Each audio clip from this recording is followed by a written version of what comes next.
എലിസബത്തിനെ കാണാനായി മാതാവ് തിടുക്കത്തിൽ യാത്ര പുറപ്പെട്ടത് എലിസബത്തിനെ ശുശ്രൂഷിക്കാൻ വേണ്ടി മാത്രമായിരുന്നു.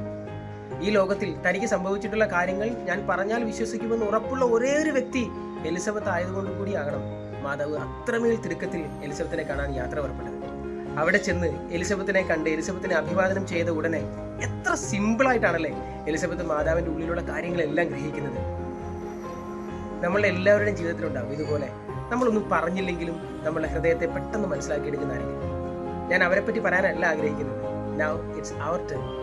ആരുടെയെങ്കിലും ഒക്കെ എലിസബത്ത് ആയിട്ട് ബി സംവൺസ് എലിസബത്ത്. അവരുടെ ഹൃദയങ്ങളിലുള്ളവ അവർ പറയാതെ തന്നെ ജസ്റ്റ് നമ്മളുടെ പ്രസൻസ് കൊണ്ട് മനസ്സിലാക്കിയെടുക്കുക. അവരുടെ കൂടെ ആയിരിക്കുക. B someone's Elizabeth. Merry Christmas. ഇന്നത്തെ ദിവസം നമ്മൾ ചിന്തിക്കുന്ന ചിന്താവിഷയം പരിശുദ്ധ മറിയം എലിസബത്തിനെ സന്ദർശിക്കുന്നതാണ്. അതെ, ഇന്ന് നമ്മൾ ചിന്തിക്കുന്നത് പരിശുദ്ധ അമ്മ എലിസബത്തിന്റെ സന്ദർശനം. ലൂക്കായുടെ സുവിശേഷത്തിലെ 1-ാം അധ്യായം 36 അതേപോലെ അത് കഴിഞ്ഞിട്ടുള്ള തിരുവചനങ്ങളിലും പറയുന്ന ഒരു കാര്യമാണ്. എലിസബത്തിന്റെ അടുത്തേക്ക് പരിശുദ്ധ അമ്മ വരുന്നു. വളരെ പ്രധാനപ്പെട്ട കാര്യമാണ്. രണ്ടുപേരുടെ ജീവിതത്തിൽ വളരെ പ്രധാനപ്പെട്ട ക്രിട്ടിക്കൽ മൂമെന്റിലേക്കൂടെ യാത്ര ചെയ്യുന്ന ഒരു വളരെ പ്രധാനപ്പെട്ട ഒരു സമയങ്ങൾ. അതായത് പരിശുദ്ധ അമ്മ പരിശുദ്ധാത്മാവിനാൽ ഗർഭസ്ഥയായി, വളരെ പ്രായം ചെന്ന ഒരു സ്ത്രീ ഗർഭസ്ഥയായി. അപ്പോൾ രണ്ടുപേരുടെയും അസാധാരണമായിട്ടുള്ളൊരു കാര്യമാണ് ഇത്. വളരെ അടുത്ത സ്നേഹമുള്ള രണ്ട് വ്യക്തികളായതുകൊണ്ട് ഇത് ഏറ്റവും ഭംഗിയായിട്ട് മനസ്സുകളെ തിരിച്ചറിയാൻ അല്ലെങ്കിൽ മനസ്സിലാക്കാൻ പറ്റുന്ന രണ്ട് വ്യക്തികളോട് അതൊന്ന് സംസാരിക്കുക എന്ന് പറയുന്നത് വളരെ പ്രധാനപ്പെട്ട കാര്യം.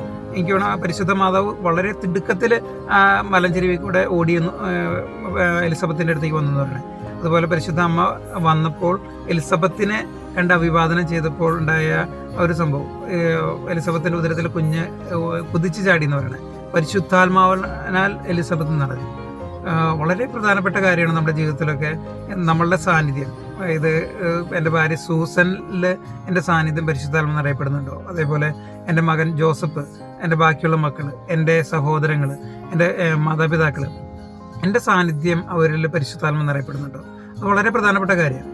ഞാൻ ശുശ്രൂഷ ചെയ്യുന്ന എൻ്റെ മേഖല, എൻ്റെ ഫാമിലി ടീമിൽ അല്ലെങ്കിൽ ഞാൻ ശുശ്രൂഷ ചെയ്യുന്ന മേഖലകളിൽ പരിശുദ്ധാത്മാവിൽ നിറയപ്പെടുന്ന രീതിയിൽ എനിക്ക് ആവാൻ പറ്റുന്നുണ്ടോ എന്നുള്ളൊരു കാര്യം വളരെ പ്രധാനപ്പെട്ട കാര്യമാണ്.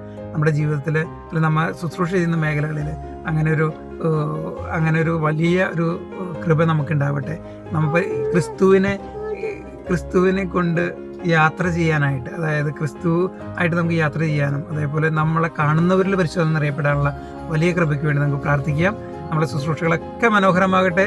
ഈ ഒരു ക്രിസ്മസ് കാലഘട്ടം, ഈ ഒരു 25-ാം തീയതി പുൽക്കൂട്ടിൽ ഈശോ പിറക്കുമ്പോൾ നമ്മുടെ ഹൃദയത്തിലും ഈശോ വന്ന് പിറക്കാനും ആ ക്രിസ്തുവിനെയും കൊണ്ട് നമുക്ക് യാത്ര ചെയ്യാനും എല്ലാവരിലും പരിശുദ്ധം നിറയാനായിട്ട് ഇടവരട്ടെ. ദൈവം എല്ലാവരെയും സമൃദ്ധമായി അനുഗ്രഹിക്കട്ടെ. ആമേൻ. Thank you. ബൈ.